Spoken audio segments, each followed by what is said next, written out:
All right, we're live. Here we go. The Tavistock Institute. Every lecture I show this book. These are written by white boys long before us. This was going on. They came to America as operatives coming among us. Remember back in the day, this book talks about the nefarious niggerization of hip-hop, the first millennium edition of the American Directory of Certified Uncle Toms. It talked about how these young white boys started establishing all these record companies, these subsidiaries, because their parents owned the majors. They got distribution, so they could sign the brothers to these subsidiary labels. Are you following me? They were the ones that said that they were going to make you calling yourself a nigga very popular. It talks about that on page 236, I believe. And I tell people all the time, I said, listen, this ain't Professor Griff. It says with their cash in a superior industry position, these white entrepreneurs installed a new leadership over hip-hop, and they began to promote a nefarious niggerization of rap music. It says KRS-One and Public Enemy, with the message that KRS-One and Public Enemy, they said we were reaching the masses of young black people. And then NWA, niggas with attitudes, would be paid off and put in a position where they would neutralize Public Enemy and brothers like KRS-One. And then came the gangster rap, thugging, balling, now pimping. Now the metrosexual is about to take over hip-hop. And your children, your nephew, your niece, and all the little ones, the shorties now, Tay-Tay, Riri, Man, and Twan and them, in the hood, gonna be wearing fucking skirts. Watch. Man purses and this kind of shit. Seriously. Well, greetings, this is Professor Griff, Public Enemy, instructor for the USCCA. Today, we're going to talk about safety, training, education, and legal protection.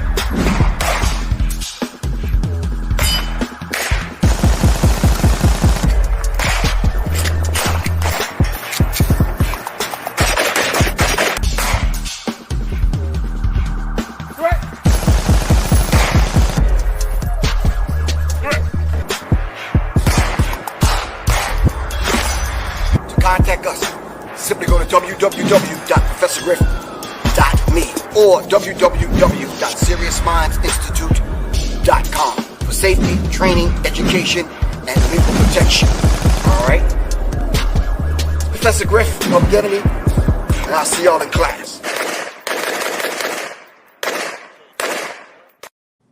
But that conversation about getting back to who we naturally are via spirituality is the basis to your question. Yes, but now we have to be able to constructively deconstruct the whole idea of race and the whole idea of religion that has us bound and locked into this whole idea that the only way to get to that particular place that you're talking about, i.e. heaven, i.e. back to our ancestral land, which let me put a pause on this answer. This is our ancestral land. Our ancestors were here. The other people are immigrants that now occupy this land. You understand what I'm saying? Our country cousins, the Mexicans and the Native Americans. You understand what I'm saying? We own this. So the other people are immigrants. So this is our ancestral land. But to get control over this land and the African diaspora, so to speak, we have to prepare a table of accountability and bring all the fractions to the table, and we have to actually speak truth to power. Now, some of these cowards that are running around calling themselves our leaders, we can't invite them. We got to get them to the pre-meeting. Do you understand what I'm saying? We can't have Negroes at the table. What group was it that made that song, "There Can Never Be Any Peace Until God Is Seated at the Conference Table"? Stylistics or someone? And that's real. Until we begin to recognize who and what we are as a people, and stop being defined by other people who captured us and defined us. That's the only way this thing is going to happen. And you're right. It's going to take the spirit of our ancestors to get us back to that table to even have that discussion. And then we're going to have to do some purging. Some of the people that may be invited may not even make it to see the aftermath. Plain and simple. What's really crazy to me is how much people honestly hate the truth. We live with these stereotypes and people taking the liberty to rewrite our historical narratives, but then when someone actually tells the truth about white people, now it's a problem. I mean, is it not true that everywhere white people have gone, the Aboriginal or native people of that land have suffered significantly? Is it not true that King Leopold of Belgium killed approximately 15 million Africans? Is it not true that Europeans came to Australia and massacred the Aboriginal people there? Is it not true that Asians and Africans came to the Americas before Columbus did, but they didn't start the enslavement of one group of people and the genocide of another? Is it not true that Jewish people owned slaves and therefore benefited in American slavery? And that's my thing. Ain't nobody saying that you have to carry that with you your whole life, but the fact that you come to me talking about unity and allies and all that and you won't even acknowledge your history is a problem. We can't get any progress when you lie about what happened historically and get mad at us for telling the truth. Sorry, but we not going along with these lies no more.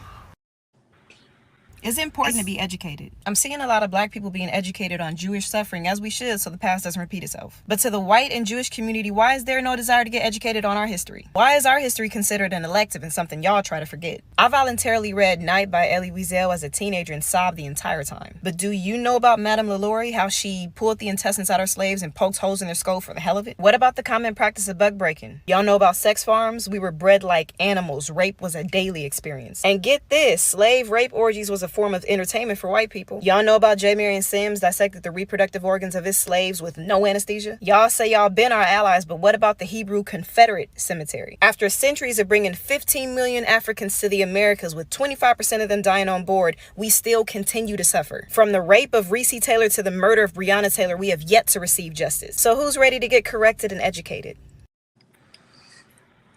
Deeper thing is the identity crisis. It's like we don't, black people suffer from a serious identity crisis. And so we want to be everything but African, right? I would rather be a Hebrew Israelite than be an African. I would rather identify as a blood. I'm a blood. I'm a Crip. I'm a Christian. I'm a Muslim. I'm a Greek, right? I'm in this sorority or this fraternity, right. Or you have people who will define themselves based on their educational level or their social economic status.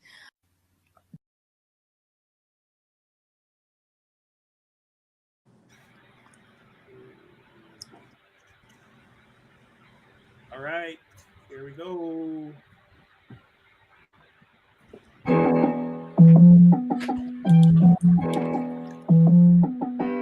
With the knowledge you gain, break away from the chains. We helping you grow the Black Therapy Show.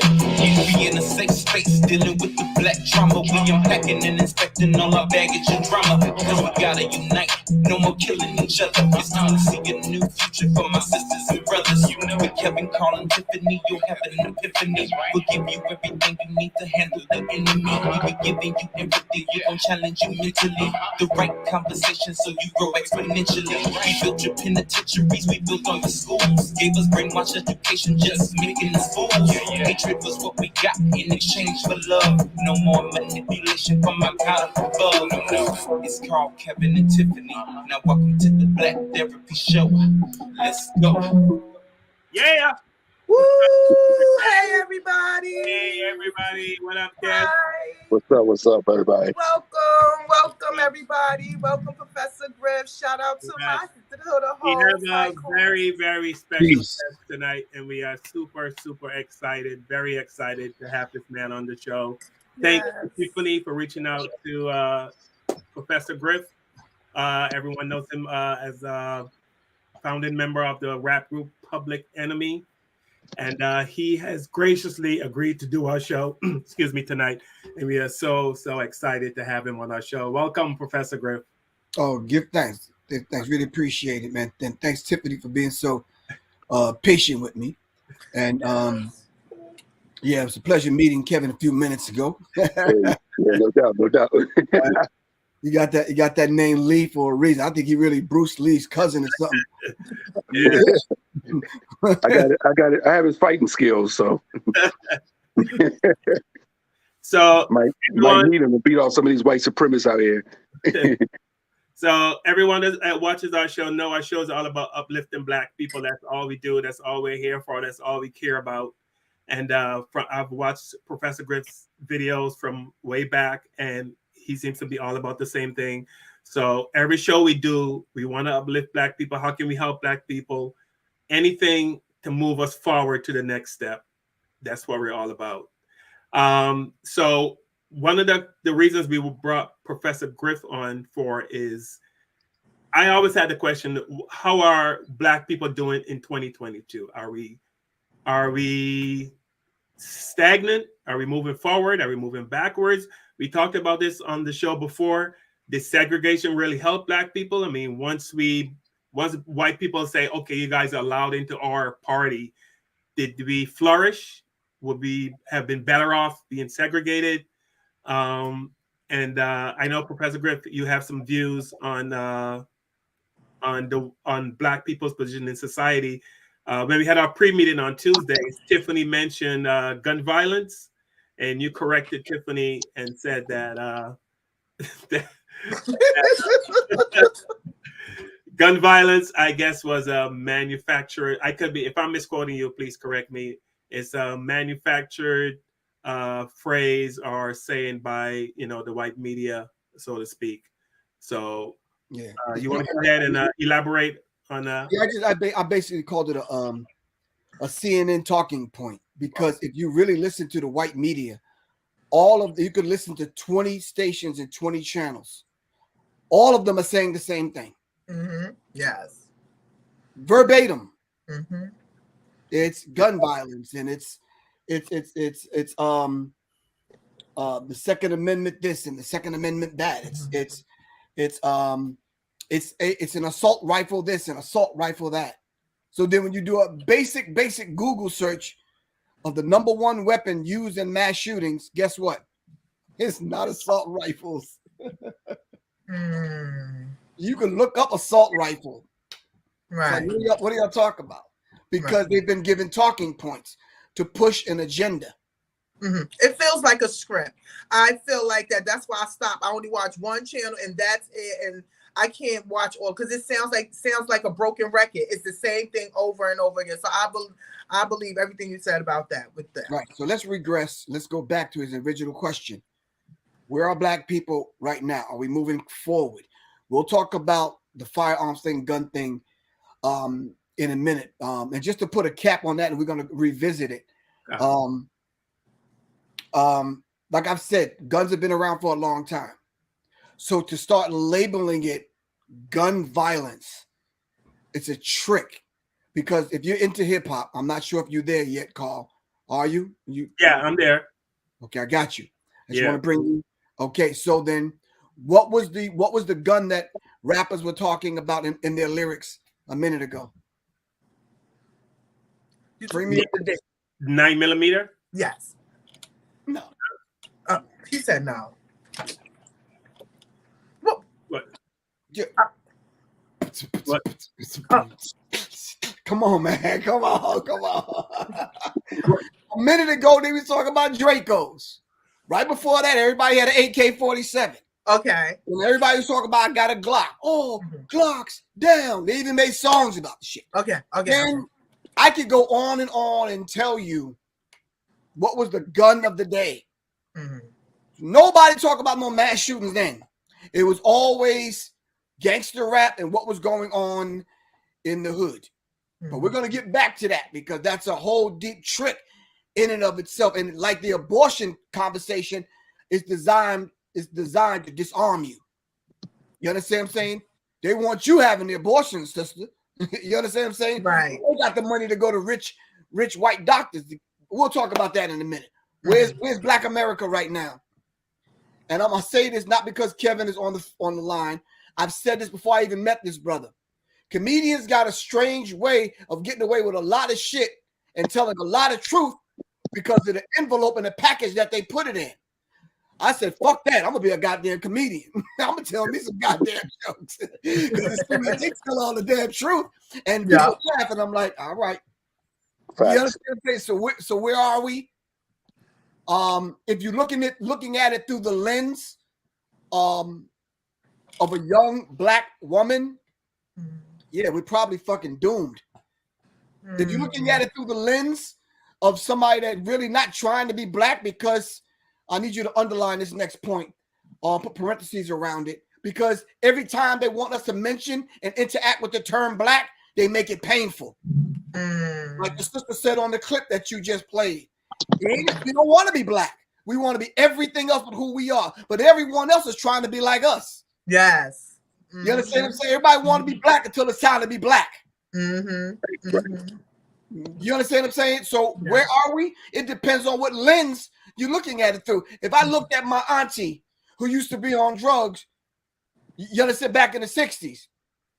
You understand what I'm saying? And my auntie right now is working at Walmart and she's been clean for 10 years. You understand what I'm saying? It may not be the best job, but that's my auntie, and I know what my auntie was before. Where she is now. Right. So through that lens, yeah, it's beautiful. You understand what I'm saying? Mm-hmm. So it depends on what lens you're viewing it from. You understand what I'm saying? If I was a damn comedian, I'd have so much goddamn material talking about America. Yeah, loads of shit. Because all you gotta do is go on the internet now and look at the average TikTok video. Shit. Yeah. Mm-hmm. But what in one of your videos I show, you talk about Public Enemy, KRS-One, you know, who were rapping about real stuff, about about issues that affect black people. Yeah. Then gangster rap came along. So gangster rap came along, and the recording industry encouraged it. They saw this kind of rap that was disruptive to the black community, and they say, okay, and they encouraged them to call each other niggas and call the women bitches and hoes. They encouraged that. Stop. You kill me, man. I know. We were calling each other bitches, hoes, and niggas way before gangster rap, bro. Come on. Come on, bro. Don't put it up on gangster rap. Yeah, okay. When NWA said fuck the police, I went and got the motherfucking t-shirt and started wearing it. Fuck the police. Yeah. So what's wrong with that? That's a political statement. But you see, if we kind of regurgitate what white people gave us about quote unquote gangster rap, see, then it's an issue. You understand what I'm saying? Right. So if you really listen to some of the quote unquote gangster rap songs, like comedy, that was some truth to that shit, man. A whole lot of truth to it. Yeah. And now you got to be censored. Like, you can't really say what you really want to say. But so many comedians, they opened up doors and told the truth, you know, and I respect that. Right. Mm-hmm. So I think on every level, I think there's a way for us to understand these particular dynamics that affect us as a people. Culturally, when you're talking about the music and what the damage that it has done, all right, it was something that was done to us. Right. You understand what I'm saying? Mm-hmm. I think, Carl, you're looking at it like it was something that we done to ourselves. Yeah. You understand what I'm saying? It's a difference. That's a perspective also that we need to discuss. Mm-hmm. But I think I wrote it. Hold on. I wrote it in this book, The Psychological Covert War on Hip Hop. It was a covert, meaning hidden war waged against higher infinite power healing our people. It was a war waged against our culture. It was a war waged against us. You understand what I'm saying? And a lot of times we were responding to the things that were happening to us. So when I put that information out years ago, that the clip that you played, people was like, come on, that's really happening? I said, yes. I was that dude managing and moving Public Enemy throughout the globe. And I saw it going down with my own eyes. I knew some insiders and some other people. And people was like, how the hell you get this information? I know some people that know some people. It's happening. It's happening. It's happening right now in the music industry. Right. So in this talk that we're having right now, I want to be able to lay some things out that's very, very, very, very clear. Since a lot of our people have fallen victim to the idea that if you put it in a book, black people will never read it. So what I did was, when I approached the subject, I talked about it, and then I put it in the book to make sure we can mark history and mark time. And then I wrote it in such a way and constructed it in such a way that a 14-year-old can understand. That's the level that it's on. It's not one of these, I don't know, it's not one of these kind of books that's very difficult to read. It's very, very, very, very simple. So the idea and what gave me the inspiration for it, I was driving along. I think I was in either Detroit, Baltimore, somewhere, and I kept seeing different artists expressing themselves dealing with graffiti. And I said, okay, what if I put it in the language that I know a young 14-year-old might understand? I think I might reach him. I got clowned for this book. They called me the cut and paste, copy and paste author. Oh, what? I said, no, but that's fine. I love that. Right. I said, but is it working though? Okay. That's a difference. Yeah, is it working? Right. I got a raggedy ass car, but it get me everywhere I need to go, and I'm never late. Right. You understand what I'm saying? Is it working? Right. Right. So so those people that write those kind of books, that's fine. We need that. We need these kind of books. You know, Robin Walker, good brother. As you see, I got a bookmark because I was only able to get through 150 pages of it, but it's jam-packed, man. It's like 600 pages. I'm working my way through it. It's taking me a few years, but I'm working my way through it. You understand what I'm saying? But I was able to get through this. Codex Magica. You see all my bookmarks. I was able to get through this. Codex Magica. 4 or 5 settings in like 2 weeks. Right. Why? Because it was written in such a way that I can grasp it. Right. Right. You understand what I'm saying? We just need to get in where we fit in. That's all. That's right. After reading this and seeing the graffiti, I just said to myself, okay, this is what needs to happen. Right. I need to put it in such a way where young people with illustration. Yes. Yes. Short paragraphs in its illustrations. Yes. It's links that you could go and tie it back in, go on YouTube and find some information. Okay. You understand what I'm saying? So what we have to do is see there's a war that's being fought.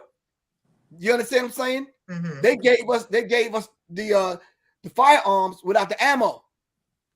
You understand what I'm saying? So I was like, oh, okay. So black people are not reading. Okay, we have to find another way to get them. So we did it through the songs. You understand what I'm saying? And since the advent of the internet, now people are speaking in 140 characters. Yes. So with that and graffiti, that's how come I put together the psychological covert war on hip hop. Then I added the Illuminati's takeover of hip hop, and then I went and I laid it out and gave real life examples of what's going on in what's going on. And it's deep because I'm not surprised. I'm not surprised at all. I'm not surprised. Let me read a comment here. Professor Griff, someone said they wanted to push back a little on what you said about rap music. He said they kind of disagree. Once again, he's a regular viewer of our show. He said the West Coast definitely dumbed down rap music. So I don't know if you agree with him or once again. I think the West made it very clear and very real. Yes. Made it so that okay, we need to kill the nigga. I think stuff coming up out of Miami and other places dumb this shit down. You understand what I'm saying? You mean like 2 Live Crew, the 2 Live Crew era? Okay. There's some dumb shit coming from some of these other places. I think the West Coast, and all of us have to take blame for it. We're just not gonna put it on the West Coast. I think when I heard that stuff coming from the West Coast, I said, this shit is real. Yes, I said too. I was like, wow, they really not playing. Because you felt it. Because I think that was during the Rodney King era, you know, and stuff like that. It was just so much brutality. Like, it was crazy. And that's during the time my brother was killed in 91, you know, by the police. So that right there, that was just a time in the era. So I get it. It was like, wow. Now, Professor, did you guys make a conscious effort not to use the word nigga in your music? Did you guys consciously say we're not doing that? No. We used the tools that we had at our disposal. I'm not one of them corny motherfuckers I'm not gonna say I don't curse and I don't use the term nigga. Yeah. Right. That shit is corny, man. I'm gonna say whatever the fuck I need to say, whatever situation I'm in to get my point across. Right. Yeah. Right. Now, if I'm on the college campus representing this, the Black History 101 Museum, then I'm gonna act accordingly. Right. But if I'm on the fucking block and I gotta speak that language, yeah. Oh shit, we getting it in. Shit, Yeah, you gotta keep right. Yeah. Now I know you. You said I'm kind of naive, I guess, but honestly, I don't understand how. No, I said nice. I didn't say naive. I wouldn't do that to you. Okay. I think you're nice. You're like a very nice guy with a nice hat on. Yes, he's very nice. He is. You know you are. You're not cut from this kind of cloth that I'm cut from. I'm from a whole different. Yeah, bro. Yeah. So you the dude that didn't let me in the fucking movie theater. It's like okay, bro. I would have let you in the theater, but I don't understand because somebody said in the comments about just because a record executive says, "Hey, we want you to do these lyrics, use the hoes, the niggas, and that kind of lyrics." Why can't the artist say no? They can't say no. They're under contract. That's what I was getting ready to say. Go ahead. And if you want your shit, let me tell you something, man. What was the dude's name? Young Buck. Remember Young Buck? Yeah, I know Young Buck. Yeah. He was on 50 Cent's label, right? Mm-hmm. Yeah. Yeah. He was part of that crew. Mm-hmm. They had a listening party for his album. Mm-hmm. From song 1 to 12. Kill a nigga, fuck a bitch, blah, blah, blah, blah, that whole shit. Mm-hmm. Drugs, blah, blah, blah, blah, blah. Soon as you start talking about fucking a white Jewish bitch and doing whatever to her, fucking little white girls and shit. Oh, they said, no, we can't put that out. We can't put that out. So, yeah, we're going to put that on the shelf and let that shit sit. Now, I got 20 more examples. Michael Jackson. Move me, groove me, Batman in it, me, hike me, kite me. Yeah. Nope. That's the thing in the back. Yeah. It's I can give you example after example after example. So it's like, no, it's you have the permission slip to offend only your goddamn black ass self. Yeah. As soon as you offend someone else, it's a problem. And the record companies dictate where those songs go, what category they're going to fall in. You understand what I'm saying? And they dangle that check over your head. Especially when you got people that's hungry and starving. They would do anything because they're trying to get out of their situation. So I understand that. That's just real. So how do we get out of this? That's one of the things that bug. How do we get out of this? How do we, like, we have all these black athletes, all these black millionaires that play basketball. Still, they're at the mercy of the white owners. I mean, we have all these artists with all this talent. And DMX said it. He said, we're the ones with the talent. How come we still control it? And how can we get out of it? It's like, it's never ending. I mean, 10, 15 years from now, we're going to be talking about the same thing. I mean, what's the solution? How do we get out of it? Yeah, I think we've been getting out of it. There's independent black-owned record companies that don't depend on white people for anything. You understand what I'm saying? I mean, except for the fact that we do, in a certain kind of way, still have to depend on them for digital distribution. But you can play your stuff on your own platform, and people can buy it directly from you. Do you understand what I'm saying? Yeah. This social media did it. You know, now artists can be able to express themselves and don't have to go through this person. They can just, like he said, put it online and they can get their, likes and all of that online. Right. But Carl, don't get your wires crossed. Sports, and the music industry, that's something totally different. They sign $1 million contracts over there. Yeah. You understand what I'm saying? And they got a behavior clause and they got all these other clauses and they got a media clause. They got, some things that you have to abide by. With this music thing, I can make an album in my studio in the basement and drop it next week. If y'all three bought it, I'm fine. I'm straight. I'm paid. Right. $3. Get some gas for your raggedy car. Right. Right. Yeah. So basically, conscious lyrics, like in the Caribbean, we have what we call conscious music and we have what we call fun music. Bob Marley, I know you're familiar with Bob Marley. His music was considered conscious music, and there was some other artists, and that kind of music played on the radio. Bob Marley had lyrics like, "They don't want to see us unite. All they want us to do is keep on killing one another." Mm-hmm. And I was always curious as to why more rap artists don't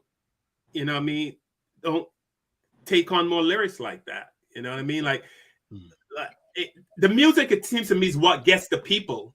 So you put Bob Marley used the conscious lyrics, and he had the groove, and he had the great music with the conscious lyrics. So with this great music, the rap artists all they have to do is put some conscious. They don't have to say bitches. They could say something. I believe they could say something different and still sell 1 million records. They don't have to say bitches and hoes or niggas and all that. Call. No, sir. We're gonna help you out, bro. All right, help me out. It's not the lyrics, Call. It's the music that gets the people. Right. Not the lyrics. The lyrics is something else. The lyrics is something you sprinkle on. That ain't right. So keep the music. So right. So and I'm not. I mean, people are what they are. Like Cardi B, wet ass pussy. Oh. What's the problem? Pussies don't get wet? Yeah. No, I didn't say that. I just didn't think that. No motherfucking pussy ain't just come out and say that. Problem. Your pussy ain't getting wet. Kev, take that. Write that down, Kev. Kev, you need. What I'm saying is, I mean, like, why do we have to use those kind of lyrics? I mean, doesn't it kind of, because that's what sells. But sells to who, Tiffany? But see, everything sells though. Like, thank you. Public Enemy sold. Exactly. You know, Biggie sold. He had a different thing than Public Enemy. KRS-One sells. I mean, everybody sells, right? So Cardi B's going to sell. Little Kim sold. I mean, everybody sells is what I'm getting at. Everybody's music sells, but I think people that listen to Cardi B, it's like listening to back in the day, our parents may listen to Millie Jackson, right? Who is not as hardcore today because she couldn't be back in those days, but she was still hardcore for her time, though, you know? So my mom may have had a Millie Jackson album, or we had to sneak to listen to Richard Pryor, who was saying things that, today is not even hardcore, right. But back in the day, you had to sneak to listen to Richard Pryor or Red Fox, right? And they're considered PG-13 in today's world. Right. So, so I think, I don't think Cardi B is the problem. I don't think that music's the problem. I think it's, I didn't think Public Enemies, not Public, I don't think like the West Coast rap, as the guy was saying, I don't think that was the problem. They were rapping about their experience, growing up in South Central LA. They're rapping about their experience dealing with cops and being in that environment that they were in. That's all they knew, basically. They couldn't rap about, like Ice Cube right now is not going to come out with an album talking about the hood because he probably haven't lived in the hood in 30 years, right?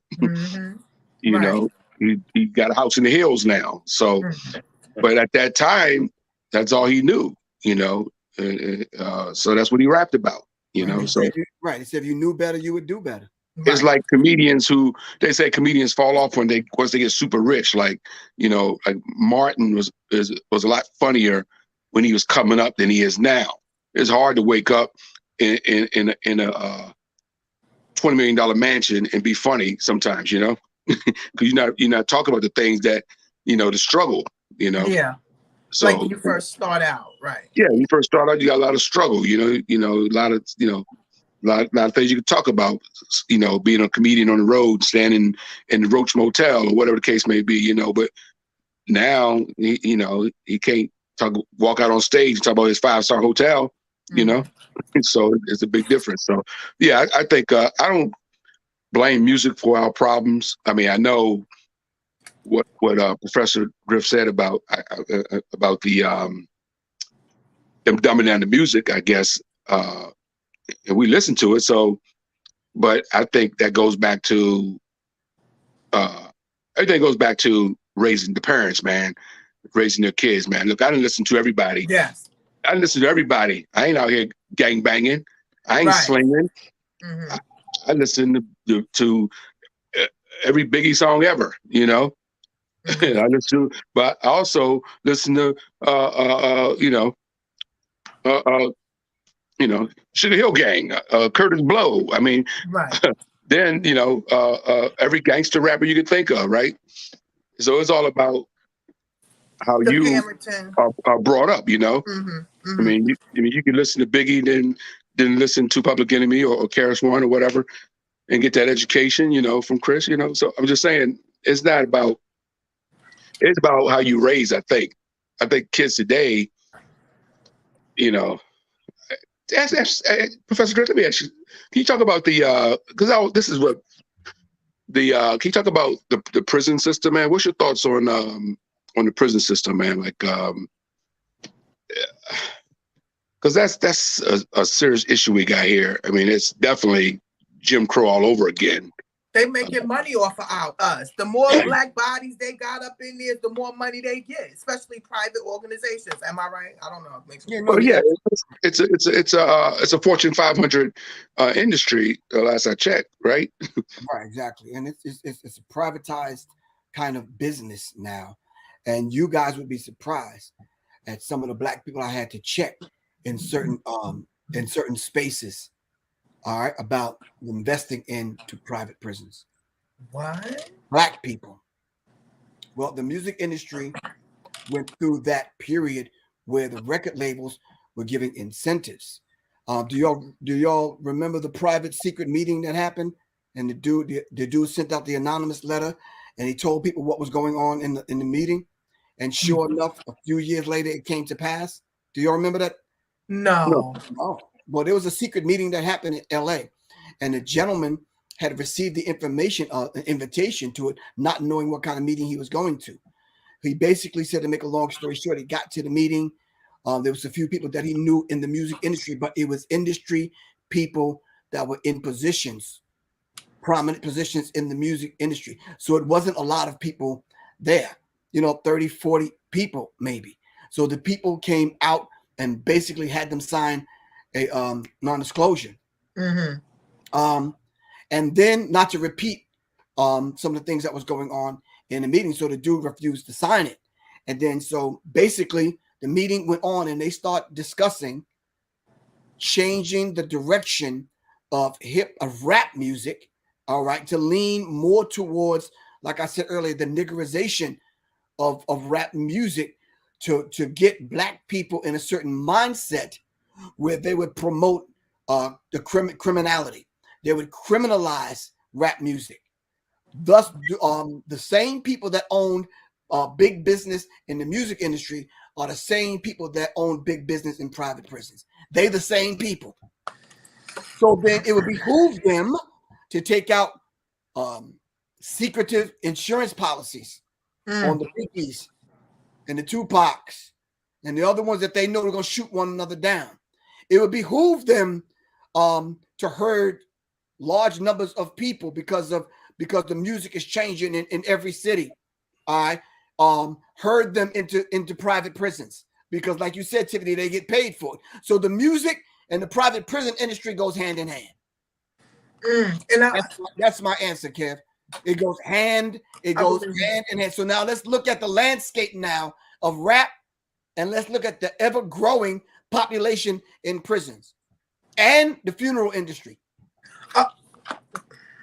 Yeah, I think we touched on that. A long time ago on this show. Yeah, the funeral industry is definitely. I mean, funeral directors in Chicago got to be living in mansions, or And now, but guess who else has been living in mansions? The same ones that took the insurance policy out that Biggie's mom nor Biggie knew about.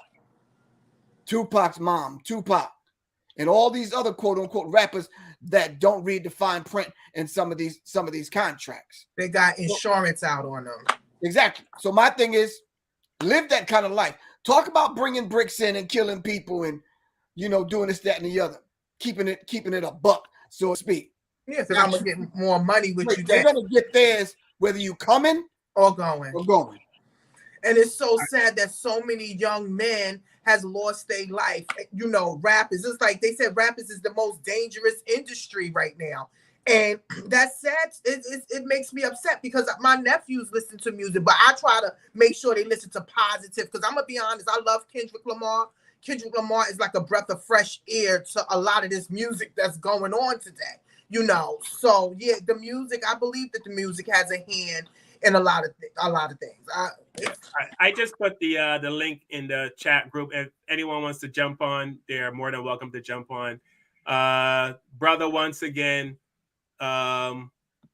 his name is Once Again, and he disagrees again with Professor Griff. He doesn't believe about the secret meeting.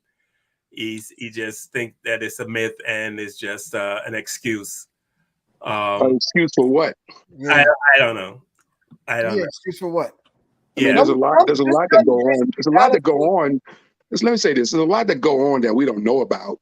That's right. You know, and if a brother like Professor Griffin done some research and got some inside information on stuff, and he's kicking knowledge, why won't we believe it? No, but I lived it though. That's that's true. That's true. There. So come on. The thing is, people don't want to believe that people will be that wicked. That's what people can't believe. I think so too. And I they don't want to believe it.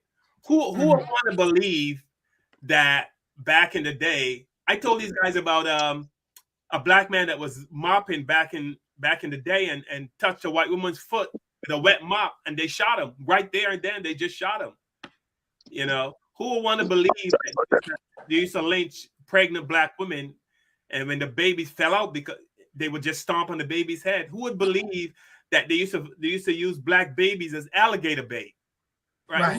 They would sit black babies. I'm sure you know about this, Professor Griff. They would just sit black babies on the side of the swamp, and they would allow the alligators to grab the black baby, and while the alligator was swallowing the black baby, then they would, that's how they caught him. Who would believe that? That is so fucking evil. Nobody would want to believe that. So, once again, I understand your doubt, but that's not a far stretch for me to believe that there's a meeting to connect the rap music to the prisons. Right. There's so much worse that they've done. Right. Why is that so hard to believe? I don't know. Yeah. Like you said, a lot of people don't want to believe it. It's in the system. It's in the DNA of America. This bad behavior been going on for hundreds of years. So now when people facing it, they don't want to face it because you got people that is comfortable in their dysfunction. We talked about this. They good with it because those be the ones that will turn on you. The ones that's comfortable with master, we comfortable. Why are you bothering us? Let's turn her in. Those will be the ones that you have to watch out for. And when you was talking about the young people and the music, that's what I wanted to talk to you about. How can we talk to our young men about putting these guns down? You think you're gonna shoot somebody and it's gonna start all over again? No, you lost your life. It's either you're gonna die or you're gonna go to jail for the rest of your life for taking somebody's life. So many young men has lost their life either shooting in the crowd and stuff. What can we do with our young brothers or young people to talk to them about these guns and stop? Okay. Once again, he said he doesn't believe. He's not saying he doesn't believe the story. He just thinks it's a conspiracy. But yeah, we're gonna move on. Once again, I hear you, but it's not. Has he ever read the story? I don't know. Once again, you want to jump on? I just put the link in the chat. So if you want to jump on, feel free if you want to explain yourself. I'll be ready. And I think Dr. Claude Anderson was saying, I listened to him. He's saying that, and right before the Civil War, 52% of black men in America, this is right before the Civil War, were in prison. And today, still, 149 years later, 52% of black men are still in prison. It's the same number, like nothing's changed. So, right. Of course, it's not a conspiracy of what's happening to black people in America. Everybody on this panel has experienced racism somewhere in their life, you know, and everybody in this panel probably knows somebody that's in prison, family member maybe or something. I mean, How is it a conspiracy then? we Carl, all know somebody that's been murdered, you know. So yeah, so I mean, how is it a conspiracy? We're living this.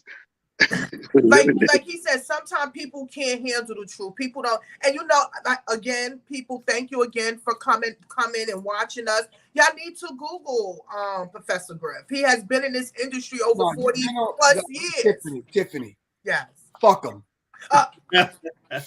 You know what? I need some more tea. Give me some more tea. If you gotta tell a motherfucker like that to go Google me, fuck him. I'm fucking 61 years old. I've been here doing this work for a long time. Fuck them. Call you nice. I'd be like, motherfucker, don't ever call this motherfucking station again. We left out legendary Professor Griff. We forgot to put that in the title. Yeah. That's what he is. That's what you are, brother. That's what you are, brother. Thank you. Embrace that, man. You are definitely a legend. We're glad to have you on board with us, man. We're honored. Kev, thank you very much. I don't waste my time no more, Kev. I'm gonna be honest with you. All those that know. Because I see your motherfucking ass on the internet doing all kind of shit, researching all kind of shit. Research this. Shut the fuck up and research this. Then get back with us. My phone number is 678-557-2919. Get that to that motherfucker and tell him to call me. 678-557-2919. He's coming on. Professor Griff, he's logging on to talk to you right now. All right. This should be fun. I'm not ready. I need another tea with a shot of Hennessy. Welcome to the turf. Welcome to the turf. All right. It seems like he's having a problem with his device connecting, but he's here. Let's finish the interview. I ain't got a whole lot of time. So what I was asking you, Professor Griff, what can we do with our youth to let them put these guns down? Because we don't want them in jail. We want them to live. That may be your approach. I'm not telling them to put the guns down. I'm telling them what the fuck to do with them. Oh, okay. You know right. I'm not you tell them to put it down. No, meaning not to. I mean to kill. You have to be mindful of this bastard language called English. Right. And what it does to the psyche of black people and how we get caught up with the language. Mm-hmm. You talking to tell them to put it down, then who's going to defend Tiffany when Tiffany needs somebody to come to her aid, defending herself against these white supremacists? You're right. Once again, go ahead. Once again. Once again, how are you doing? Hey, what's up, everybody? All right. Welcome back, bro. Ain't seen you in a while, man. Salute. Welcome back, man. You got that wife beater endorsement still going on, I see. How's everybody doing? All right. Go ahead. I'm living, brother. Just living. Go ahead and explain. I wanted to explain what a conspiracy is. I think this is a conspiracy when we actually are living what the actual letter said in the meeting. Okay, first of all, let me just say, shout out to Professor Griff. Obviously, I've been listening to Public Enemy since Public Enemy number 1 came out. Okay. Go ahead. All right.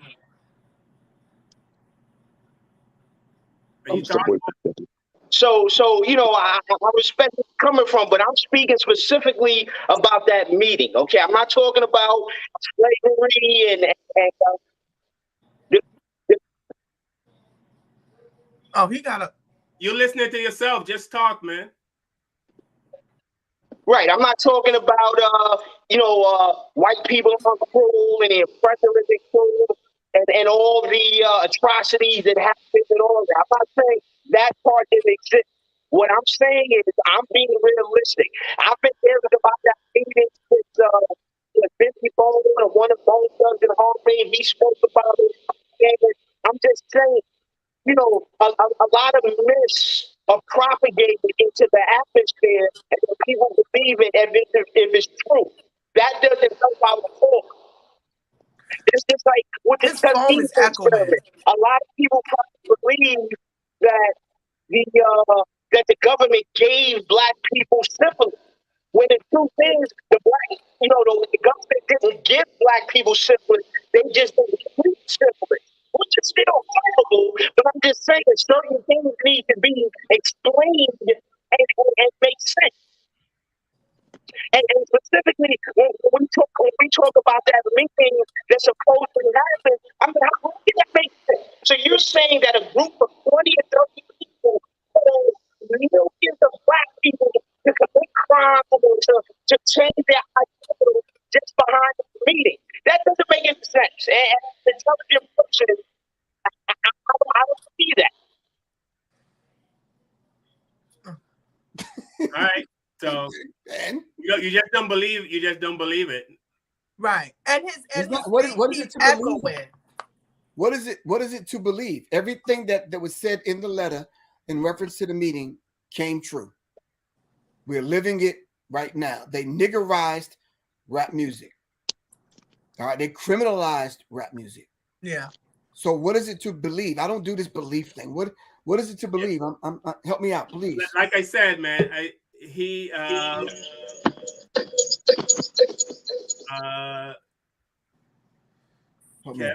switched over? Yeah, I switched over, man. Okay. Once again, what you just don't believe a meeting happened? Is that what you're saying once again? I'm saying meetings happens all the time. Okay, meetings happen. What I'm saying is I don't believe. Okay, I don't believe that, and I don't believe that meeting, because then people get it, like they say, a little knowledge is dangerous. So people hear about private prisons, which of course exist, and which is a bad thing because then you're incentivizing prisons and you're paying corporations to house people. So of course those corporations want to make money off of bodies. So yeah, that's horrible. But I'm just saying I don't believe that all of this was formulated to happen. Let me, just like with the Willie Lynch letter. There's controversy if that's authentic. Now we know, unfortunately, that black people do compete against each other, whether it's a gang, whether it's where you live at. As a matter of fact, Griff, I'm from Queens. I'm from Far Rockaway, and I used to be in Hempstead quite often. So I'm saying, yeah, we have reasons to conflict, but are we going to blame that on the letter? That's just like blaming, unfortunately, a lot of I've been in prison. Unfortunately, I'm not blaming going to prison on a meeting. That's what I'm saying. I'm confused as to what you're talking about. What is he talking about? No, what I think he was saying that it was people that was involved that was putting their money into these private prisons, and I'm not surprised. You know how many people are putting their money into stuff and they know it's not good for us. So I can understand what he meant by that. That's what he was saying. I'm just confused. I think he's saying that there's no meeting to get black people to prison. The reason black people are in prison because they did something to get themselves in prison. No. I'm saying, I'll explain it to you again, okay? So as far as black people going to prison, it's a myriad of reasons. We're not talking about that, though. That's not what we're talking about. We're talking about the specifics of this particular letter that the gentleman wrote anonymously because he attended the meeting. And in the meeting, they laid out a plan and agenda that these are the people that was running the music industry. Do you understand what I'm saying? We've been making music for a long time. But what happens when they wanted to kind of codify it, so to speak? They came up with labels. They came up with categories of music. Am I right or wrong? Right. And they put certain songs and certain artists in certain categories. So if all of those people that run the music industry and the distribution and the radio stations and that kind of thing all came to one meeting and said, listen, we're not going to play any conscious music. As a matter of fact, we're not even going to sign any female groups unless they're talking about wet ass pussy.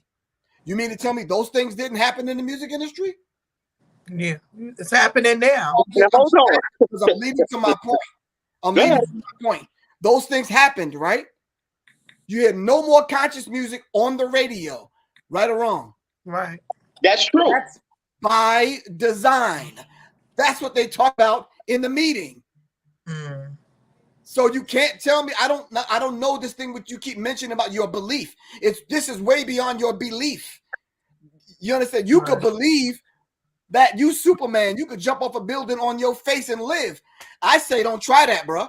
So you could believe your ass. That's cool. Yeah, but that's the reality of it, you might crush every bone in your face. Am I right or wrong? I'm just saying to you, this is you're way wrong, beyond, because I wouldn't believe that. this is way beyond your belief, though, is my point, though. All right. This is way beyond you and your belief. What's going on now with rappers having ops and shooting and killing one another was set in motion way before they were born. Mm-hmm. You understand what I'm saying? And the reason why they murdered this man who wrote this book, Behold the Pale Horse. Come on. Mm-hmm. You understand what I'm saying? I read that book back in 87, so I got you. Information was being William Cooper. way before they was born. William Cooper, I got you. You understand what I'm saying? So we're not basing this conversation on your belief. The meeting happened. The guy didn't feel good. They threw his ass out of the meeting because he wasn't going for it. He processed it and he sent a letter out anonymously to warn us. Mm-hmm. And we didn't take heed to his warning. And look what happened. Right. It gave birth to gangster music, rap music, not rap, thugging, pimping, hustling, all the stuff that we saw through the 90s. Mm-hmm. That some of it came out of Queens with dudes wearing white beaters and shit. So yeah. Nah, don't blame it on the white. That was a good word. I told Kev I'm become a comedian. Yeah. That was funny. I get him for the white beater. So once again, let me ask you: you believe that they built ghettos and they built highways next to ghettos? Was that done on purpose because they know that lots of cars be on the highways and the black people be inhaling all that carbon monoxide, and that's why they stuck the ghettos right next to highways? Do you believe that? Okay, check this out.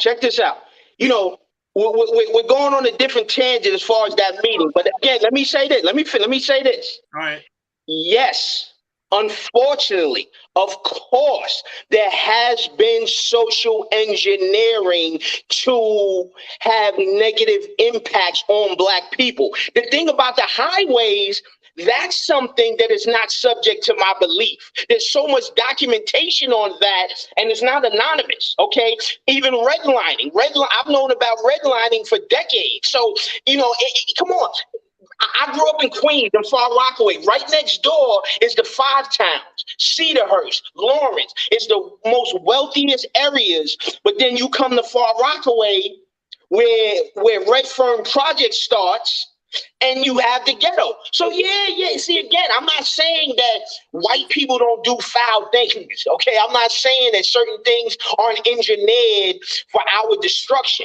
I'm not saying that. What I'm saying is, and even Tiffany asked the question, how do we get young brothers to put the guns down and things like that? I think we have to be realistic, okay? So when it comes to this so-called meeting, again, it is based on belief, because you're saying, oh, this guy sent out a letter. Who sent out a letter? An anonymous person sent out a letter? This guy was in the industry. So how white he was in the industry. No, but also who? The point is, no, but we don't. First of all, who cares who it is? The point is, it happened, and we see what's going on today with our youth and the music and everything. So that is really the point. What we're trying to say right here. That's what he's trying to say. Never walk into a dojo and tell Bruce Lee his sidekick ain't right. But check this out though. So you're saying that this meeting happened and that this person and these people in the meeting controlled all of it that made black people do all this stuff. No. We don't have a mind of our own? No, we're talking about controlling the music industry. We're not talking about everything, bro. We're talking about the music industry. You're saying so the music industry controlled and force people to go into prisons and commit crime. Is that what you're saying? Not like that. We talking about indirectly, and like spiritually. What they put into the universe is what we absorb in. I'm not talking about that either. Okay, look ahead. I'm done. They redirected the music. You come to the label. Let's just say you got a hot group that you're managing, and they're quote unquote conscious, right? And they're like, Nah, the kind of stuff we're willing to sign is more like the NWA stuff. It's more like Too Short. It's more like Ice-T. We're signing that kind of stuff. So if you want a deal, you understand what I'm saying? This is what you're gonna have to do. And a lot of artists wouldn't change their style up and started talking about, half of them wasn't even fucking gangsters. Talking about gangster rap. They wasn't even gangsters. I believe that too. You understand what I'm saying? So we know famous ones that are no longer with us, right? That exactly. portrayed to be gangsters, right? Like Tupac and Biggie. But so, Britt, let me ask you this though, and of course I respect your position because you in the business. How come people like Russell? I won't even say Leo, but how come people like Russell, Andre Harrell, and Jermaine Dupri and people like that didn't set aside part of their label and part of their money to promote conscious hip hop? Because they're not conscious. Ding! They're not conscious. No, a lot of people is not conscious. Listen, brother, I think you got part of the history messed up. It wasn't Russell Simmons that propelled and pushed Public Enemy. It was everyone else at the label. And I really want to say it was some of the Jewish people at the label that's like, look, this shit is dope. Let's make it happen. Russell was into some other cute ass R&B shit. Yeah, it's a difference. Yeah. Or running around snipping his fucking fingers after fucking little boys. Fuck that nigga. Allegedly. Fuck that nigga. My phone number is 678-557-2919. I got fucking pictures to show your ass. What, I missed that. What you said? No. I love you, Professor Griff. I want to just tell you, this is amazing to me. And I want to also say, Carl, I like how you put the videos together today. I just want to say that. I love y'all. But yo, Britt, let me just ask you what you were saying. Who was doing what on the label? I missed that part. We'll get back to it. Call me. It's like you can go back and watch it. You can go back. Okay. But anyway, like I said, the bottom line is I don't believe that meeting took place, but I mean we can move on from that. I just, that's my opinion. Thank you once again. Thank you for coming on. You believe black artists are singing gangster rap because they want to, not because some white man told them, hey, this is, if you need to be on my label, you got to sing this kind of. You believe they do it, they want to. Okay. People have a choice, man. People have a choice. There's, if you believe in a God or higher power or any of that, I believe people have a choice. Even as far as what a label does, so many groups was selling their music out the trunk of their car. Even Wu-Tang started like that, traveling state to state, selling their music. That was the beginning of hip-hop. That was the beginning of hip-hop. They was hustling. They was hustling out there. If you got a positive message, why can't you hustle that message? Right. Hey, let me ask you a question. What we did, it's called Public Enemy. That's right. And I love Public Enemy. Come on. Takes a nation of millions, brother. I got you. Yeah. It's so deep because my first album was Self-Destruction and Public Enemy. Those are my two first albums when I was like 14, 15 years old. I was always power to the people. I love that. Come on, X-Clan. I grew up on that. You just answered your own question once again. We did peddle the positive stuff. Okay. Yes, y'all did. Yes, you did. Of course you did. And much respect for that. And it should have kept going. Yes. But once again, if you're a rap artist and you want to do conscious music, but you have no money, you're dependent on this record label to front the money, to give you a signing bonus or whatever. And they're saying, we will sign you, we'll give you $1 million check today, but you got to change your lyrics. You can't really blame the artist, can you? I mean, you either starve or go ahead, you go along to get along, right? Let me say this. Let me answer that question. Even Carl, check this out.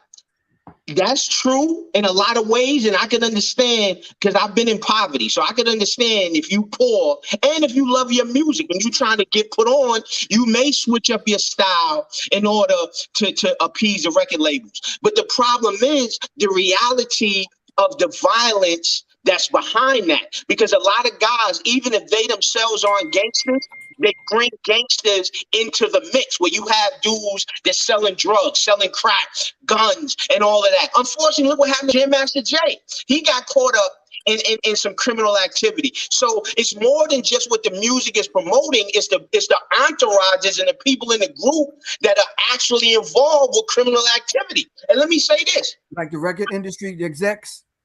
Okay. With the real gangsters. Okay, I think a lot of people got it confused, especially the journalists. Okay, and Professor Griff, correct me if I'm wrong, but a lot of the journalists started saying where they had this thing called street credibility, where if you're rapping about so-called gangster stuff, but you're not living it, they called you out. But then in the next breath, they're saying that how come white people can't accept that black people are just creative and they're not really living like that? You know, it's just music. You understand? So it's a confusion because on one hand, if you're not living like your music, people say you're not real. But then if you're living like your music, you know, even like how look at YSL and Young Thug. You gotta wrap it up once again. We gotta move on. Oh, go ahead. Hey, go ahead, brother. But thank you once again. Thank you for coming on because we only have about 10 more minutes with him. And no doubt. Yeah, no doubt. To just put a bow on the whole thing you're talking about, I see no reason. I don't see I don't see anything as a conspiracy. Why would you know what I mean? I don't get what's not to believe because there's so much other worse thing that has happened. You know what I mean? So I really don't see any myth about what Professor Griff said. But what I want to ask Professor Griff before he goes, the video I showed about do you own a shooting range, or do you think black people, we need to arm ourselves? Because I'll be honest with you, since the shooting in Buffalo, I honestly don't feel safe when I go out. He said he don't feel safe. You felt safe before that? Right. I said the same thing too. Yeah, that's a good question. Carl, you're nice. Yeah. Let me tell you something. At any given time, what I teach and what the people that taught me teach, you keep your firearm within 3 to 6 feet from wherever you are. Like even right now, I can get to it. You understand what I'm saying? Yeah. And I think that is the mindset that we have to have now. It's a different situation where once again, where he's at in Queens and different states have their own different laws. Everywhere I go, I make sure I'm legal. But the point I'm trying to stress here is developing an urban tactical mindset.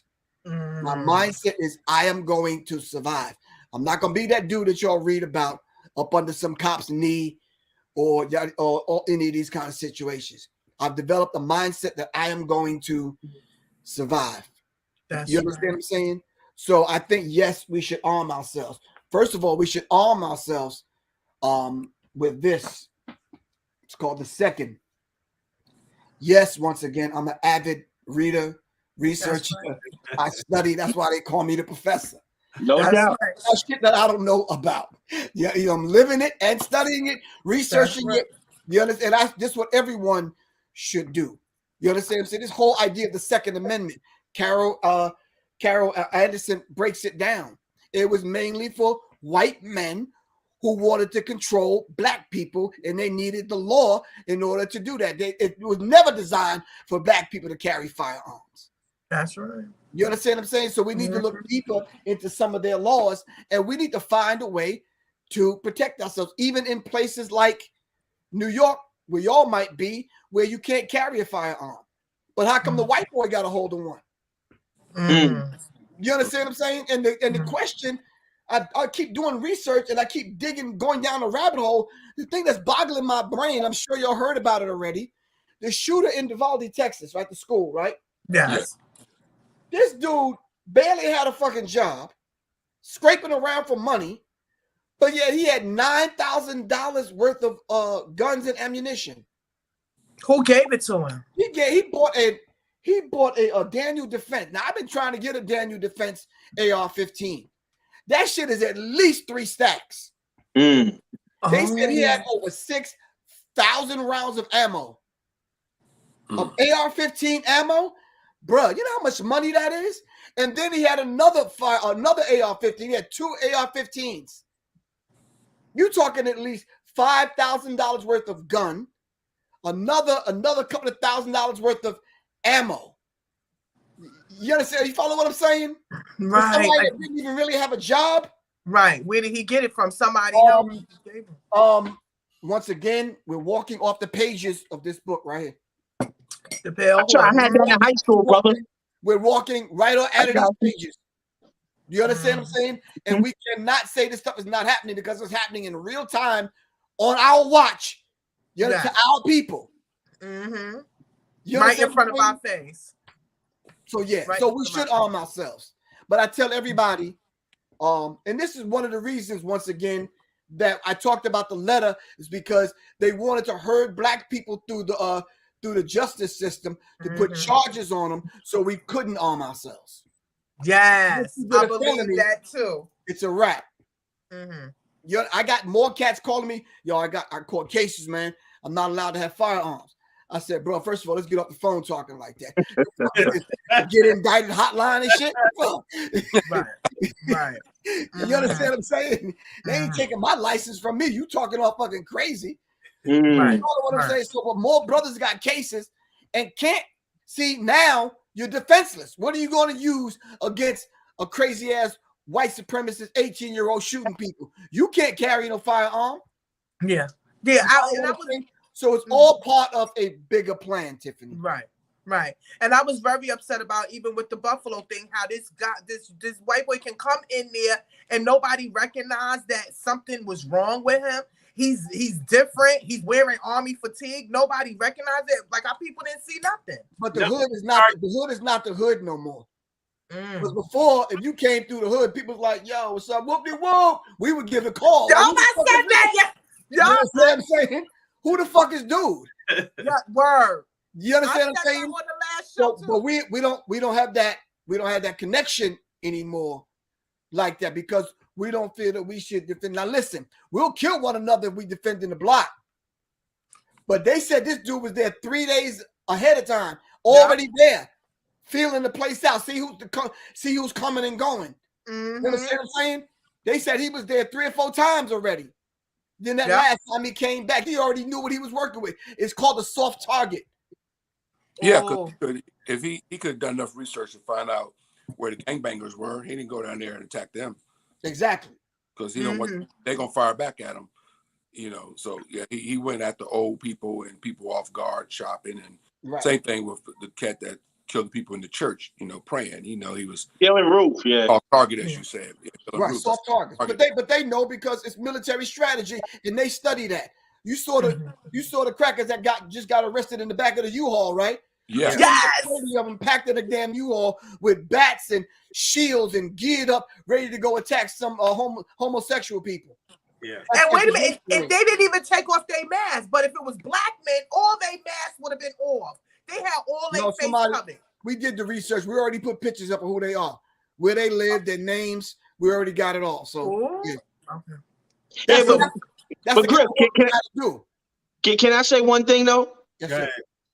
Now, we just spoke, you guys just spoke about the shooting in Uvalde and Buffalo and the white supremacists. And I see what you're doing. And there's other gun clubs, black people arming themselves and things of that nature. But how come at this point in time, we don't have a national organization to where we share intelligence and we if we can arm ourselves, we can. Even in New York, let's say if you're ex-military or ex-law enforcement, you can carry a gun. How come we don't have a structure in place nationally to protect each other? We have this. It's called NAGA. Look them up. Yep, NAGA. NAGA. Make sure y'all look that up. Make sure y'all look that up. It's there. Kevin and I have been looking for. Oh, not effing around. They're not effing around coalition. He said NAGA. NAGA. No, not NFAC. NAGA. Oh, okay. But then again, you got brothers like me that don't want no national shit. I want my shit local, because if some shit went down now, I gotta have 10 brothers over here armed, suited, and booted. And when I give that fucking call, they're not coming to ask no questions, because all the talk is over with.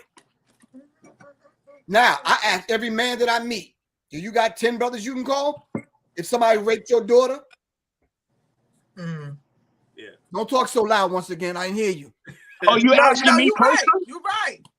You asking me that question personally? If something like that happened, I wouldn't need 10 men. You gonna do it by yourself, aren't you? Going so I'm not even thinking like that. If that happened, I wouldn't need 10 men. Once again, look like he'll do it on his own. You go once again. I wouldn't even mess with you. That's a whole nother ball game. Once again, I can introduce you to some crackers, man, and show you some. You gonna need about 10 brothers. Okay, but that's what I'm saying. So I'm being realistic. Why don't we? They don't play. Okay, so why don't we have a national organization where we not do? NAGA. I already answered that question. Look it up. Okay. Once again, get out your own way. Once again, get out your own way. So where was NAGA in Buffalo? Why was they in Buffalo? Why wasn't anyone in Buffalo? Right. Shit, what the fuck? I'm just saying to you. Why wasn't the cashier? You see, my mind, that's what I said earlier. I've developed an urban tactical mindset. If you see my ass in line at Starbucks, no, for sure it's fucking on and popping. You understand what I'm saying? If you see me at fucking Walmart, no, it's on and fucking popping. You understand what I'm saying? And it's outside in the trunk and on my ankle. And 9 other brothers a fucking phone call away. That's how you do it. That's how we gotta think, man. That's how we gotta move. Wherever the fuck I'm at, wherever there's a black woman getting harassed, you understand? By a black man, white man, whoever the fuck, Asian, I don't give a fuck who. Not gonna happen on my watch, man. Right. Plain and simple. Bruh, not today, not right now, not while I'm here. Handle that shit some other time, man. Who the fuck are you, little man? But don't worry about it. But I'm saying to you, not now. Not right. You gotta put not on my watch. Hey, let me just say too, I respect you, but I really didn't like that example of using my daughter. First of all, you didn't even know I had a daughter, but I don't speak like that about somebody's children. You know what I mean? Your daughter. I said to all of the black men. Oh, right. But then you asked me. You expected a response from me. I was expecting a response from all of the black men on here. Stop taking shit personal, man. I don't. You need some fucking Vaseline, some fucking a porno flick, or some pussy. You kind of uptight, bro. Loosen the fuck up. Nah. I get plenty of pussy, brother. That ain't got nothing to do with nothing. Loosen the fuck up. Eat some spaghetti and some shit. Nah. You bugging. But for real, man. You too fucking uptight. Everything ain't a fucking conspiracy, bro. Everything is right. Everything ain't a conspiracy. That's what I was saying about that bullshit with the media and all that. It's very, very real that we're living. Yeah. You understand what I'm saying? All right. Thank you once again for coming out. Thank you. All right. Thank you once again. Once again, thank you for checking in, brother. We appreciate you.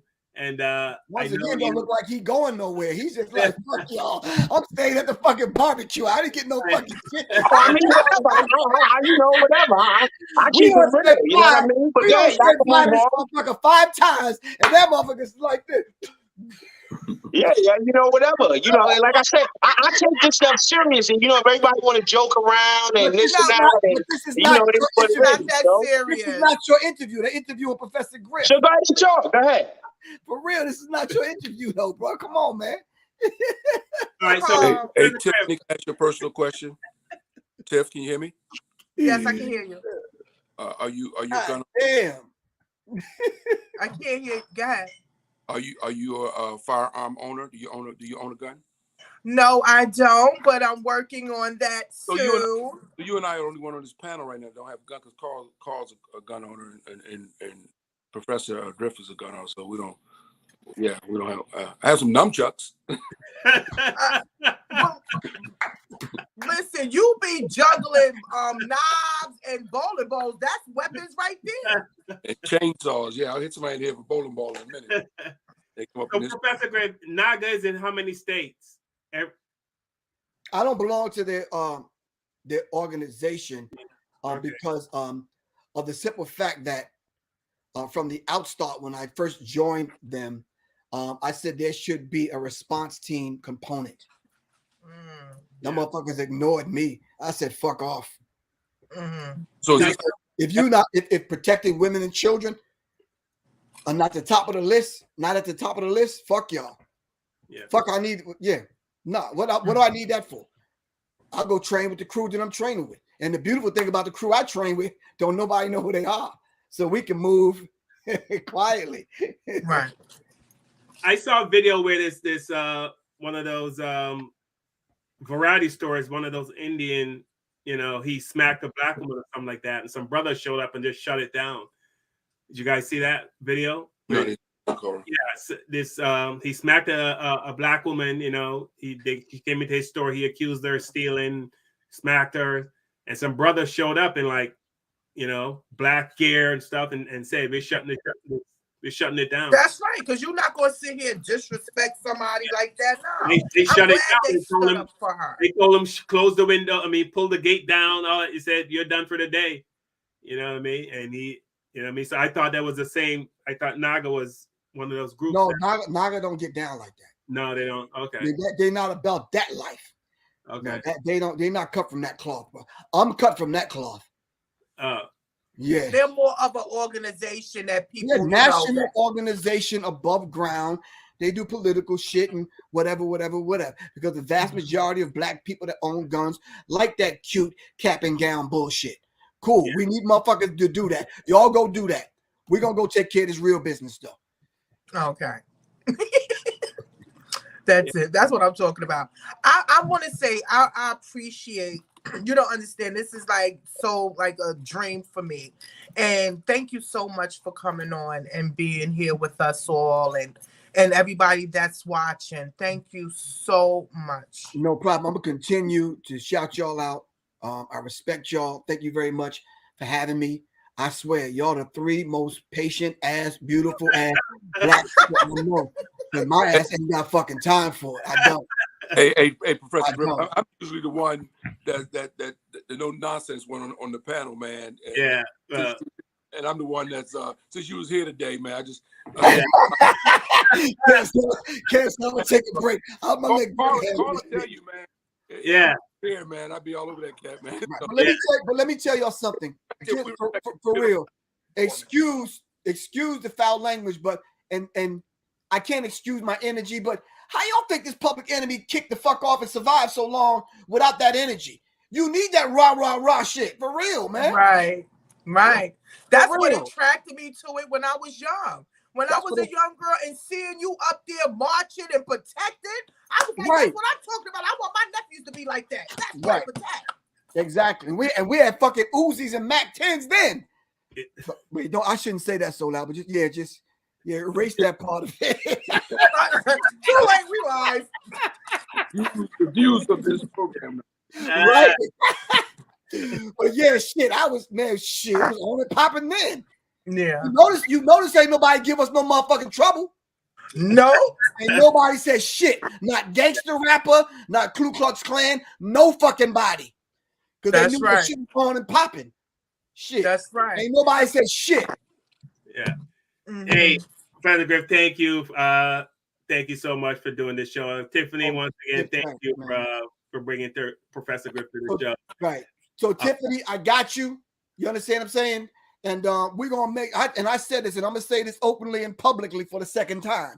If the brothers don't want to step up to the plate to defend the women, I'm just going to train nothing but women to protect themselves. You understand what I'm saying? These cats got this Kevin Samuels kind of mentality. They think black women are disposable. No, we're not doing that, man. My mama was a black woman. You understand what I'm saying? My grandmother was a black woman. We're not doing that. Yeah. Amen. You understand what I'm saying? I don't like carrying a gun just for the sake of me carrying one. I love my life, man. And I've seen the history of what people have done to us. You understand what I'm saying? I see the state of what's going on now, even right outside my door in Atlanta. I know what's going on. I'm not stupid. I ain't taking no fucking slingshot to a fucking gunfight. Mm-hmm. These people mean business, man. Mm-hmm. The last person that was lynched, when we looked that up, is chilling. Mm-hmm. That's a few years ago. The last person got lynched. Yeah, man. Could have easily been one of us and one of our children. Yeah. So I take very, very, very serious. I train. I have groups of people that I train with.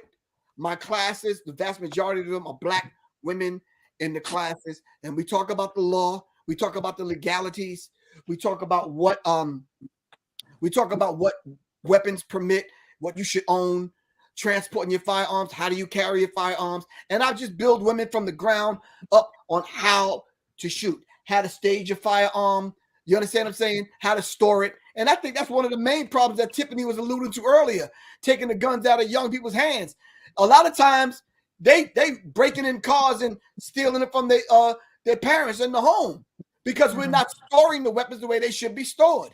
If I'm a firearms owner, every firearms owner got to have lock, key, and safe. That's right. You understand? Yeah. Even if you get in the safe and you take the gun has a lock on it. Yeah. You understand? Because I am responsible for that firearm. You follow what I'm saying? So my thing is, we train the women so the women can begin to start training the children as they teach and as those people are under their tutelage. But the last thing, I'm seeing these 13, 14, and 15-year-olds committing these crimes. Where are their parents at? Yes. I tell everybody, it's the parents. I'm sorry. Well, I'm saying let's hold the parents responsible. If I catch Peanut and Tay-Tay breaking in my car, I'm not calling the police, man. Give me your cell phone, dude. I'm going to call your mama and your daddy and tell them to meet me over here. You understand what I'm saying? And let's start there. Did we have to involve the police? Because once the police come in, you know what the situation is going to be like. As soon as they hear a gun, it's a problem. Right. That's the other thing I teach in my class, the language to use once the police is called. What do you do? What's the 6 things that you do when the police are called? You understand what I'm saying? That's a class all of us should take. Right. But having parents change, you're speaking like parents that like we may have had compared to some of the parents that are parenting today. Like, you know what I mean? Yeah. It's totally different. Yeah, you're right. Change, big change. I mean, I was a badass kid, but I wasn't. I had parents. You know, my mom would throw a frying pan at me. Or ironing board, anything. And these kids today, man, the parents, they don't care, bro. They just don't care. Yeah, Tiffany, you are living at a time where you'll hear brothers like Kevin Lee trying to get that out. Yeah, I was a badass kid, man. Yada yada yada, whoop de whoop. And I think a lot of women should listen because any opportunity that brothers get to communicate, you gotta listen. You gotta I listen to black men all the time, man. That's why I was just quiet. I'm like, you see, here we go again. We're saying it, but who the fuck is gonna listen? Right. I was a fucking violent ass motherfucking kid. Damn. Somebody said you had the short man complex. I was shit. Anyway, we'll talk. We'll talk on part 2. So thank you for going to give us a part 2. I would love that. Well, let me just say this before I leave. I channeled that violent energy into music and reading and studying. That's why behind me is books. I didn't just set this up. I got 2,000 books, and my wife has another 1,000 over there. Nice. That's where I channeled that at. So I just said to myself, I got to arm myself. That's right. I have to arm myself. You understand what I'm saying? That's very real. What's up, information, man? Hey, what's going on? How's everybody doing this evening? We're doing good, brother. I'm glad you came because I'm about to depart. We kind of look alike. Yeah. Hey, Brother Griff, you probably don't remember this. This was years ago, brother. You don't owe me no money, do you? No. You emailed me a long time ago. I had a little website called Information Man. I was on a website. I think it was Bling, one of these websites. And I think you emailed me. You tried to contact me. It was a long time ago, brother, but it's great to see you live on their program. And just keep doing what you're doing, brother. I've been watching you for a number of years and appreciate your work. Oh, give thanks. Really appreciate you, man. You need more people like him, man. Y'all take definitely. Care. I love y'all to life. And let's do part 2. Let me just kind of digest this once again. All right. Thank you so much, Professor Griff. Professor Griff, we love you, brother. We definitely want to have you back, man. And, all right, cool. Fantastic.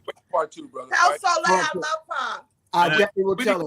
we didn't get into Donald Trump, and I want to hear that next time you come on, man. Okay, we got you. We're gonna cover all of that. All right. I'm gonna move to her to get some street cred. All right, Professor Griff. All right, y'all take care. So nice. All right, brother. How you doing, bro? Hey. All right. Hey, information man. Hey, how you doing, my sister? I want to thank you all for supporting the show a few weeks back. Really appreciate that. And your participation.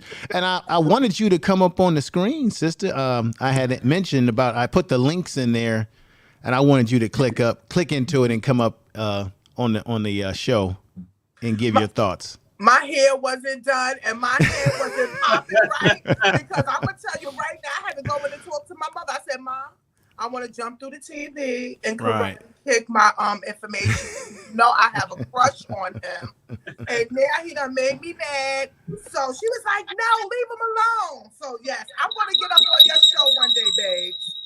Yeah, I would love to. I love to have you. Well, we got twins here. I didn't know you had a twin, brother. Hey, that many good-looking people on the planet. Nah, but anytime, I think this upcoming weekend I'm going to do a Father's Day show. Oh, and that's good. And have brothers come up and talk about an area that we need to speak upon more, about brothers that are involved in the life of their kids, that are dedicated fathers. And so I think this weekend I'm going to do that kind of a show. Hey, I was a single parent, man, so I'd love to participate in that, bro. Oh yeah, I'll send you a link, man. You're always there. I'm trying to sneak in there real quick. Always in. You're always in, man. So thank you, man. Hey, so I see you guys rebrand the channel. I like it. I like it. Nice. Thumbnail looks great. Thank you. Carl, you are amazing. Carl, I'm gonna tell you right now, I was gonna start crying when you did the videos. I like how you put everything together. I'm so happy that I'm with y'all. You did awesome. You and Kevin, I love y'all. I'm having fun. Thank you so much. I can't find that YouTube channel you have that teaches you how to grow your channel. All you have to do is put info, INFOR, and then media, separated media in high caps, live, and you'll find the channel. Okay. Oh, separate info and media. Yeah, separate. It's kind of separate. Oh, that's why. And I guarantee you, because I'm loading up stuff there weekly, and have so much more stuff to cover. But the videos that I have on there, you will find them very effective and helpful. Mm-hmm. And you could see, you add some of these tricks, and you will see a big difference. Give me that again. Info media, INFOR, media, like media, MEDIA. Yeah, then it's all separate. So all the words are separate, and then live. You put that in there, it should come up. You'll see a little avatar of me with my arms up like this. At some point in time, or I'm going to contact you all so that we can get you back on my channel to touch on some topics. And then what I want to do is do another heavy put. Now, you know what I need to do? Oh, I don't know why I didn't think about this. And I'm going to do this. I'm going to get in contact. I need to get you guys on the BS3 network. Basically, it's a brother that I know by the name of Ben. He has a network, and it's on Roku TV and all this stuff. And he gets a lot of different people who talk about everything, whether it be sports, the type of topics that you all talk about. And I would definitely love to get you guys on there, because it further puts your program out there, Appreciate it. And so I'm definitely going to talk to him, because you guys do you and the sister, you guys do a great job over here. Thank you, and he's looking to continue adding people to the family over there. Yeah, we got lucky. I got Tiffany, man. Yeah, you don't she's understand. fantastic. I am so She's fantastic. happy. I done drunk my Hennessy. You got a cup full of Hennessy over there. A couple of Hennessy. Ain't even sharing. we made it through. We made it through. I'm information man. Did you catch the show? Did you catch some of it? Well, I caught a little bit coming in the door, and then I realized you guys were on, so I didn't get all the details, but certainly it was an exciting show with Professor Griff. I've been watching him for a number of years, like many of us.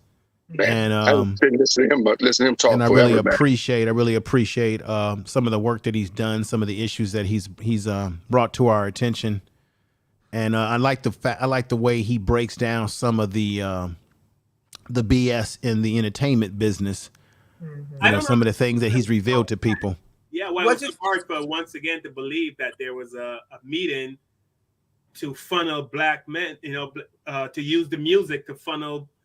I don't see why that's a conspiracy. I mean, there have been so many other worse conspiracies against black people. Not a far stretch for me.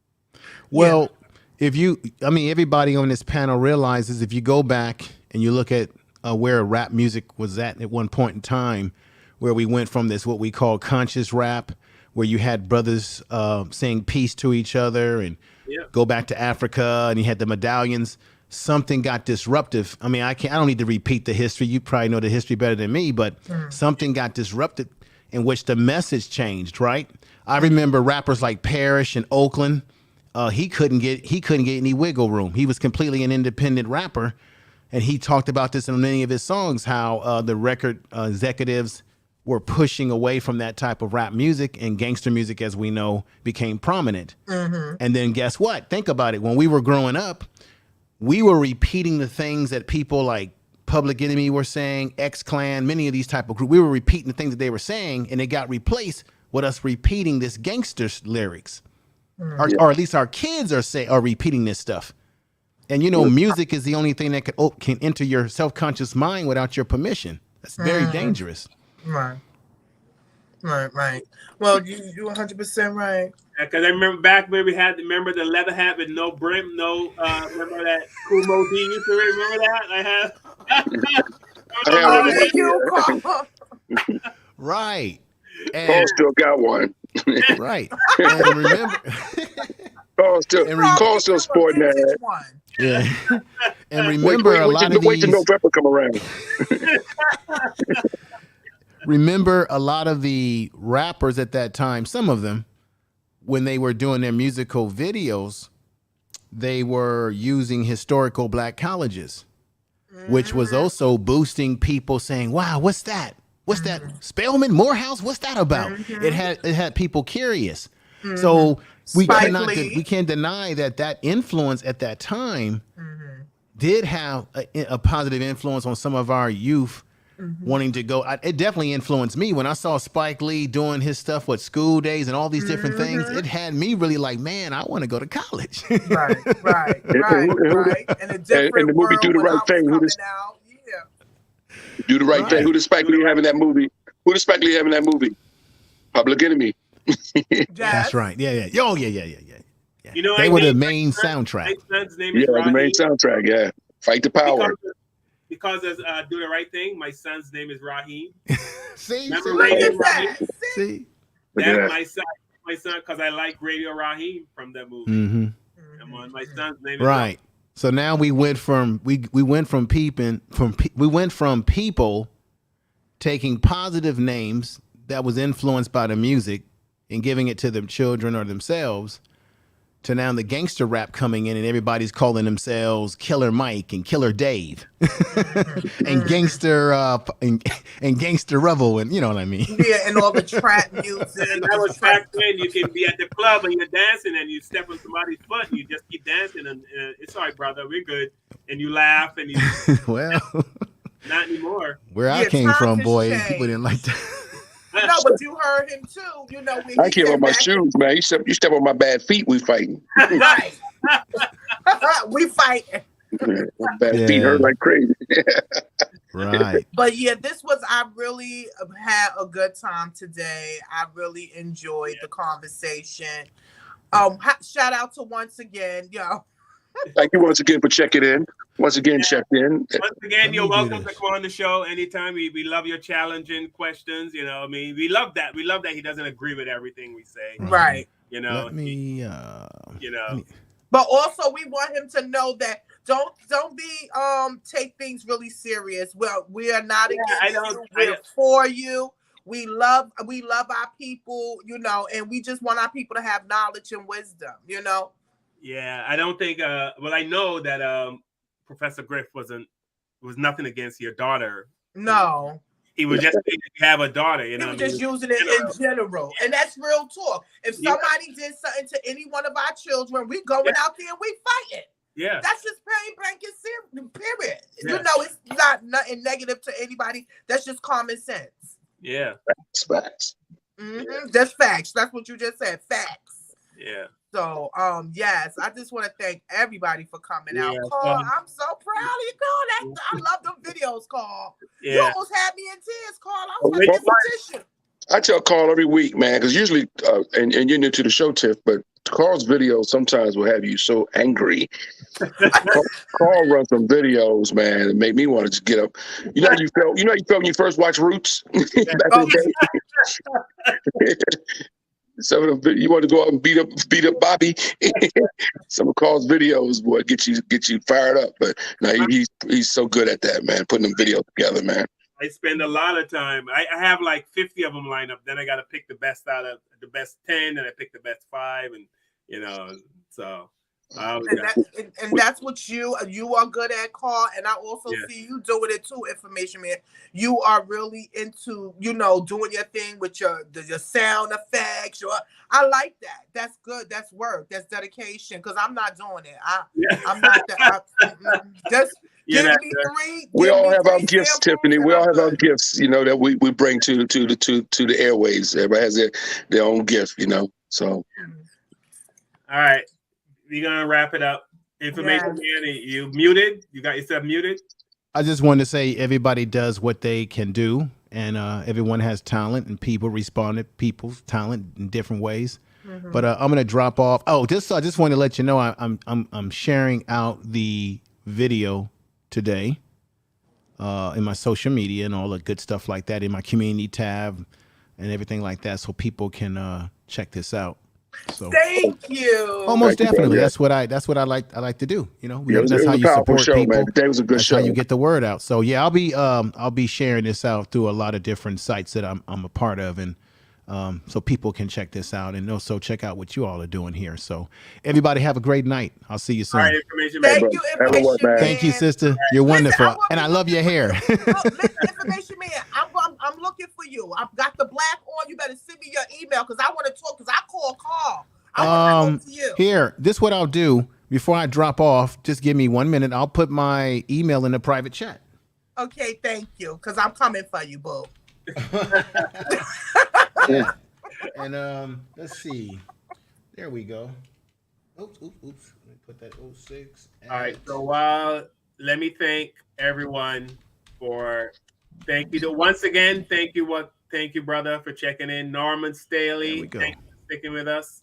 Norma Staley, Pamela Jones, thank you, sister, for checking in with us.